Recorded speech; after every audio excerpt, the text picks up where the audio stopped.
Le bon état d'esprit pour combattre le manque de respect dans le couple. Peut-être que des fois on vous manque de respect en couple ou même avant le couple et vous vous dites putain mais comment me faire respecter par les hommes, etc. D'ailleurs j'ai fait une autre vidéo sur comment se faire respecter par les hommes, je vous invite à aller la voir aussi. Mais dans cette vidéo on va voir 5 états d'esprit qui vous garantissent de combattre le manque de respect avec un homme dans votre couple ou dans votre relation naissante. Bonjour à toutes, je suis Fabrice Julien, coach et auteur expert en séduction depuis 2010. Mais avant de commencer, je vous offre un guide gratuit sur la séduction ainsi qu'une série de conseils gratuits eux aussi par email. Pour les recevoir, si vous êtes intéressé, c'est très simple. Cliquez sur le premier lien dans la description de la vidéo. Si vous êtes motivé, vous le trouverez. Abonnez-vous et activez la cloche parce que si vous ne le faites pas, YouTube ne vous préviendra pas à la sortie des prochaines vidéos et vous allez rater des pépites. Mettez un like pour me faire savoir que vous pensez que cette vidéo est utile et pour que j'en fasse d'autres comme ça ou sur ce thème-là. Si vous pensez que ce contenu est utile, partagez-le en public ou en privé, je comprendrai. Vous pouvez aussi me laisser un commentaire, je les lis tous et j'y répondrai avec grand plaisir. Alors ce qu'il faut savoir, c'est que ce mindset, il va attirer en fait seulement les hommes sains. Les hommes malsains, ils vont simplement dire ah là là, nanana, tu sais, les pervers, les manipulateurs, les machins. Les mecs même un peu, et malheureusement ça élimine aussi les grands timides qui ont très peu confiance en eux, etc. Mais un mec à peu près sain, et qui a fait un petit travail sur lui-même ou qui est sain de nature, eh bien ça va l'attirer. Après, tous les mecs à problème, c'est sûr que ça va pas forcément marcher avec eux, mais c'est pas forcément ce genre de mec que vous voulez. Alors en 1, les amis, c'est que vous devez arriver à faire la part des choses entre ce qui dépend de vous et ce qui dépend des autres. Ça, c'est un premier état d'esprit. Mais beaucoup de personnes en fait qui viennent en coaching me voir, etc. Elles se demandent ce qu'elles ont fait de mal dans la relation pour se faire larguer ou ce qu'elles font de mal parce que leur mec leur répond pas pendant 48 heures à leur texto. Ou voilà, elles se demandent toujours ce qu'elles font de mal. Des fois, elles se torturent. Une relation qui n'a pas marché, un mec qui a été un gros enculé. Elles se disent mais je comprends pas, j'étais toujours gentil avec lui, je faisais de mon mieux, alors il aurait pu être heureux avec moi, qu'est-ce que j'ai fait de mal? Et en fait, vous prenez beaucoup trop les choses personnellement si vous êtes dans cet état d'esprit. Ce qu'il y a, c'est que comme j'ai expliqué en intro, il y a beaucoup d'hommes qui ne sont pas sains. Donc en fait, ce qu'il faut comprendre, c'est que si le mec il a une super fille en face de lui, il ne le comprend pas, c'est son problème. Tu vois, si le mec il te respecte pas, largue-le, c'est son problème. Ce n'est pas ton problème. Toi, ton problème, c'est d'être dans une relation saine. Après, il y a un écueil. L'écueil, c'est qu'il y a des femmes qui pensent que rien n'est jamais leur faute. C'est-à-dire qu'elles tombent sur un mec super bien, elles gâchent la relation en faisant tout le temps des crises de nerfs, en lui parlant comme à une merde. Et ouais, mais c'est parce qu'il aurait pu faire ça mieux, faire ça mieux. Donc en fait, il y a un équilibre entre ne pas te prendre la tête pour ce qui ne dépend pas de toi et croire que rien ne dépend de toi et que c'est toujours la faute des autres. Il y a une part de remise en question dans la vie, évidemment, qui est saine, mais trop, c'est trop. Alors, il faut arriver à distinguer ce qui dépend de toi ou ce qui ne dépend pas de toi. Si tu vires des mecs bien parce que tu es insupportable, travaille sur toi pour être moins insupportable. Si au contraire, tu rampes avec des mecs qui sont des gros connards, tu rampes, tu fais tous les efforts, tu portes la relation toute seule, arrête. C'est son problème. C'est lui qui pouvait avoir une fille au top et qui ne l'a pas. Tu vois.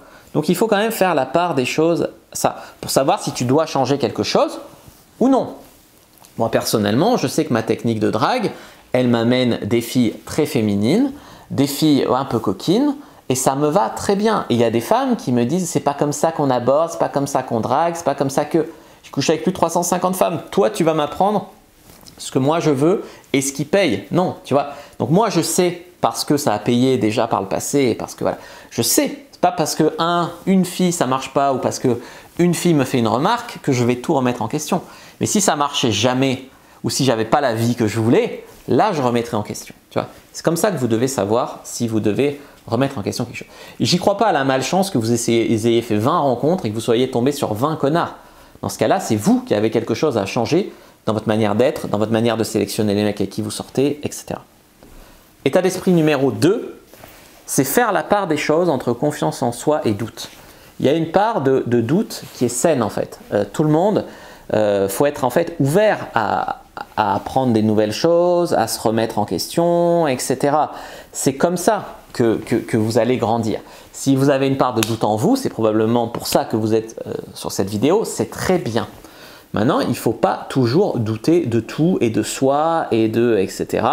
Voilà, après, soit c'est parce que je suis très mignon que vous regardez cette vidéo, soit c'est parce que vous avez envie d'apprendre, vous avez envie de vous remettre en question, de comprendre ce qui dépend de vous, ce qui dépend d'un mec qui est un gros connard, et voilà, et c'est tout.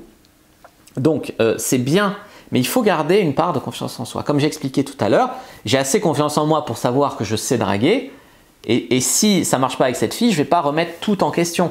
Je vais me dire, soit c'est une fille qui ne me correspond pas, soit elle est un peu frustrée, voilà, soit j'ai été un peu maladroit sur ce coup-là, mais bon, ce n'est pas représentatif de ce que je fais d'habitude. Mais je garde ma confiance en moi. Si une personne suffit à vous déstabiliser, à tout remettre en question, il y a un problème, tu vois. Donc il y a une part de doute à prendre. Et tu vois, et malgré le fait que j'ai été avec 350 femmes, que j'ai eu des femmes magnifiques et que j'ai été en couple plusieurs fois très sérieusement, ça ne m'empêche pas, très sincèrement, ça ne m'empêche pas de vouloir toujours apprendre des nouvelles choses, tester, expérimenter, etc. Tu vois. Donc ça, c'est vraiment un truc à comprendre. L'état d'esprit numéro 3, pardon, c'est de vouloir parfois être égoïste et parfois être généreuse. En fait, vous voyez un chat par exemple, c'est très égoïste. Il a envie de câlin, il vient, il n'a pas envie de câlin, tu peux essayer de l'attraper, il se barre. Au pire, s'il est gentil, il a fait sa petite tête comme ça, il se laisse caresser, mais c'est tout. Par contre, c'est à ses heures, à lui quand il a décidé. Tu vois. En fait, l'égoïsme, il est naturel. Une part d'égoïsme dans la nature, c'est normal, c'est top. Donc, en fait, si vous êtes du genre trop gentil, toujours trop bienveillant, toujours prise pour une conne, toujours voilà, il faut rajouter une part d'égoïsme. Je ne dis pas qu'il faut être 100% égoïste, mais il faut rajouter de l'égoïsme bienveillant. Il faut vous faire passer un peu en premier. Si au contraire, vous êtes du genre qui pense qu'à son petit nombril ou qui se fait toujours passer en premier et que c'est pour ça que ça merde, là, vous devez rajouter une part de penser aux autres, donner aux autres, de générosité, tu vois. En fait, toujours vouloir servir, aider, sauver les autres, c'est un problème aussi. Mais penser qu'à sa gueule, être très perso, c'est un problème aussi. Donc, il faut trouver l'équilibre. Numéro 4, il y a un équilibre entre dire non et dire oui. Tu vois, il y a des femmes qui ne savent pas dire non. Du coup, elles ne savent pas mettre de limites. Elles tolèrent plein de comportements de merde. Voilà, et elles se font pas respecter et c'est un gros problème. Et ça, c'est un problème. Et du coup, elles se disent, mais maintenant, je vais toujours dire non aux hommes. Même quand elles ont envie de dire oui, elles disent non. C'est facile de dire non. Tu veux venir faire un saut en parachute? Non. C'est plus facile que de se lancer, d'avoir le courage de sortir de sa zone de confort. Après, si vous n'avez pas envie, vous n'avez pas envie. Mais tu vois, il y a une facilité dans le non. Et il y a aussi des fois où il faut vraiment dire non. Je ne sais pas, un mec qui te tripote, que tu n'as pas envie de coucher le premier soir, là, il faut dire non. Tu vois? Donc il faut apprendre à dire non dans les circonstances où tu penses non, et pas par facilité ou voilà, mais quand tu penses non, il faut arriver à dire non, poser des limites. Ce comportement de ne pas m'appeler pendant 3 jours puis de m'appeler pour un plan cul, non. Voilà. Ensuite, il y a un comportement, il faut apprendre à dire oui, parce que comme j'ai dit, c'est trop facile de toujours dire non. Si un mec te propose un truc et qui t'excite, je sais pas, un plan à 3, mettons, c'était ton rêve, mais que tu dis non alors que tu meurs d'envie de dire oui, un plan à 3 avec son meilleur pote, j'en sais rien. Là, c'est un problème. Donc, il faut savoir dire non quand c'est non et dire oui quand c'est oui. Je me rappelle, quand j'étais à l'IUT, tout début, avant de me former au développement personnel, etc., j'étais très pote avec la plus jolie fille de la promo et elle était dans une optique, elle avait quitté son copain, elle était dans une optique un peu de s'amuser. Et à un moment, elle me coince dans un couloir et elle me dit « Allez, embrasse-moi » pour s'amuser, tu vois. Et moi, je fais le mec un peu hard to get, tu vois. Je fais « Non ». Et elle part. Et j'attendais qu'elle me redemande, qu'elle insiste, que jamais elle l'a refait, tu vois. J'ai dit non alors que je pensais oui, j'ai pas eu les couilles, tu vois, et je le regrette encore 10 ans après.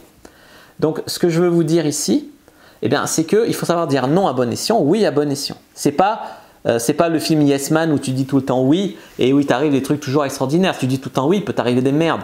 Il faut mettre une intelligence derrière ça, tu vois. Et l'état d'esprit numéro 5, les amis, c'est quand tu équilibres l'énergie féminine et l'énergie masculine. En fait, on a tous les deux, tous en nous les deux. On a une part d'énergie féminine, une part d'énergie masculine. Et on est souvent plus au contact de son énergie féminine pour les femmes et de son énergie masculine pour les hommes. Encore que pas toujours. Il y a des hommes de plus en plus efféminés et il y a des femmes de plus en plus masculines. Mais ce que je veux dire, c'est que c'est normal d'avoir les deux en soi. Ça n'a rien à voir avec l'homosexualité d'ailleurs, hein, ou la bisexualité. C'est normal d'avoir une part d'énergie féminine, une part d'énergie masculine. Et ce qu'il faut, c'est arriver à les équilibrer. Plus vous, en tant que femme, vous allez être au contact de votre féminité, tout en gardant évidemment une part de masculinité, bien sûr, eh bien, vous allez être plus de succès que avec les hommes masculins.